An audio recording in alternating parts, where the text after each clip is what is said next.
नमस्कार दोस्तों, आज के इस एपिसोड में हम लोग जानेंगे कि मनुष्य को अपने कर्मों का फल भोगना पड़ता है कि कहावत भारतीय धार्मिक और सांस्कृतिक परंपराओं में बड़े ही गहराइयों तक जड़ें जमा चुकी है। यह विचार इस सिद्धांत पर आधारित है कि प्रत्येक अच्छाई के परिणाम स्वरूप एक बुराई भी होती है और ये परिणाम अंततः उस व्यक्ति पर ही लौटता है जिसने यह अच्छाई या बुराई की होती है। ये सिद्धांत कर्म के रूप में जाना जाता है, जो हिंदू धर्म, बौद्ध धर्म और जैन धर्म में महत्वपूर्ण स्थान रखता है। इस कहानी के माध्यम से हम एक ऐसे व्यक्ति की यात्रा का अन्वेषण करेंगे जिसे अपने कर्मों का फल भुगतना पड़ता है और कैसे उसकी कहानी से हमें जीवन के महत्वपूर्ण सबक मिलते हैं। बहुत समय पहले की बात है, एक गांव था जिसका नाम धर्मपुर था। ये गांव हरे भरे पेड़ों, नदियों और पहाड़ियों से घिरा हुआ था। गांव के लोग अपनी साधारण जीवन शैली, धर्म और संस्कृति के प्रति गहरी आस्था रखने के लिए जाने जाते थे। वे अपने जीवन को धार्मिक कर्तव्यों, पूजा पाठ और समाज सेवा में बिताते थे। गांव में एक धनी और प्रभावशाली व्यक्ति रहता था जिसका नाम था रामसेवक। रामसेवक का बड़ा व्यवसाय था और वह पूरे क्षेत्र में अपने धन और शक्ति के लिए जाना जाता था।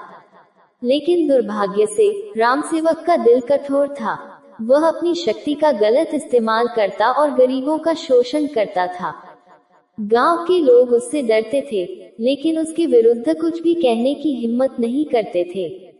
रामसेवक का व्यवहार उसके कर्मों का साक्षात्कार कराता था। वह अपने व्यवसाय में बेईमानी करता, गरीब किसानों से उनके खेत छीनता और बिना किसी दया के उन पर अत्याचार करता।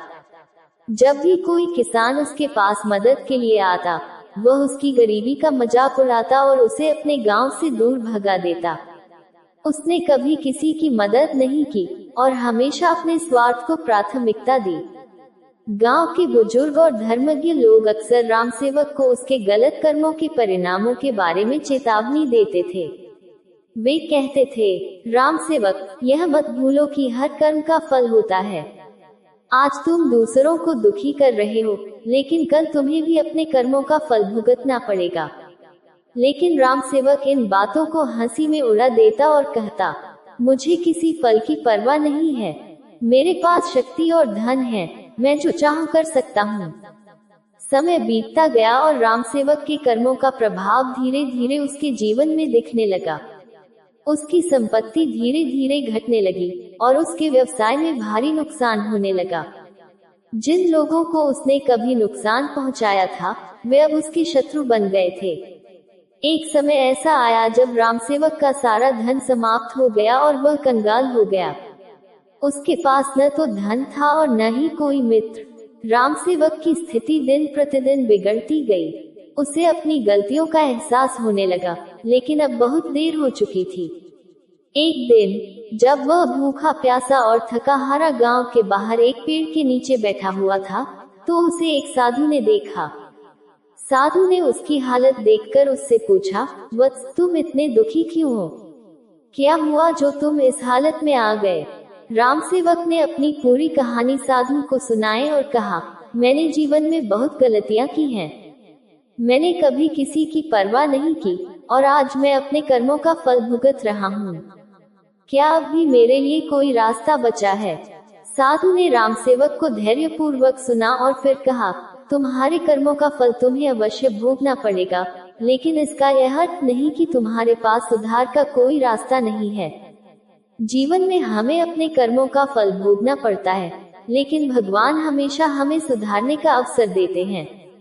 यदि तुम सच्चे मन से अपने किए पर पश्चाताप करो और दूसरों की मदद करने का संकल्प लो, तो तुम्हारे जीवन में सुधार हो सकता है। रामसेवक ने साधु के उपदेश को गंभीरता से लिया और फैसला किया कि वह अपने बाकी जीवन में दूसरों की सेवा करेगा और अपने पापों का प्रायश्चित करेगा। उसने साधु से आशीर्वाद लिया और गांव लौट गया। गांव लौटने के बाद रामसेवक ने अपनी सारी गलतियों के लिए गांव के लोगों से माफी मांगी। उसने अपनी सारी बची हुई संपत्ति गरीबों और जरूरतमंदों में बांट दी। अब वह एक साधारण जीवन जीने लगा और दूसरों की सेवा में अपना समय बिताने लगा।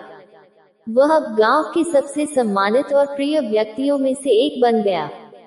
रामसेवक ने अपने बाकी जीवन को धार्मिक और परोपकारी कार्यों में समर्पित कर दिया। धीरे धीरे उसके जीवन में फिर से सुख समृद्धि आने लगी। उसने ये समझ लिया था कि धन और शक्ति से जीवन का सही अर्थ नहीं निकलता, बल्कि सच्ची खुशी दूसरों की सेवा और प्रेम में है। रामसेवक के जीवन की यह कहानी हमें ये सिखाती है कि कर्म का सिद्धांत अटल है। हर व्यक्ति को अपने कर्मों का फल अवश्य भोगना पड़ता है, लेकिन यदि हम अपनी गलतियों को सुधारने का संकल्प लेते हैं और सच्चे मन से पश्चाताप करते हैं, तो हमें भगवान द्वारा एक और अवसर दिया जाता है। रामसेवक की कहानी यह भी बताती है कि शक्ति और धन से केवल अस्थायी सुख प्राप्त होता है, लेकिन सच्ची शांति और संतोष धर्म और सेवा में ही है। इस कहानी से हमें ये स्पष्ट होता है कि कर्मों का फल एक अटल सत्य है, जिसे कोई भी व्यक्ति नहीं बदल सकता। हम जो भी कार्य करते हैं, उनका परिणाम हमें अवश्य भोगना पड़ता है। चाहे वह अच्छा हो या बुरा, वह हमारे जीवन को प्रभावित करता है। इसलिए हमें अपने जीवन में हर कदम सोच समझकर उठाना चाहिए और अपने कर्मों के प्रति जागरूक रहना चाहिए। रामसेवक की यात्रा एक प्रेरणा है कि जब तक जीवन है, तब तक हमें अपने कर्मों को सुधारने का अवसर मिलता है। हमें ये याद रखना चाहिए कि सच्चा सुख दूसरों के लिए जीने में, सेवा और प्रेम में है, न कि केवल अपने स्वार्थ को पूरा करने में। इस प्रकार कर्मों का फल भोगना पड़ता है। ये कहानी केवल एक वाक्य नहीं, बल्कि जीवन का एक महत्वपूर्ण सिद्धांत है, जो हमें एक समृद्ध और संतुलित जीवन जीने का मार्ग दिखाता है। दोस्तों, इस वीडियो में इतना ही। फिर मिलेंगे अगले वीडियो में। तब तक आप स्वस्थ रहिए और मस्त रहिए। और हाँ, मेरे चैनल पारुल धर्म स्टोरी को लाइक और सब्सक्राइब जरूर कर लें, जिससे आपको ऐसी ही ज्ञानवर्धक जानकारी मिलती रहे।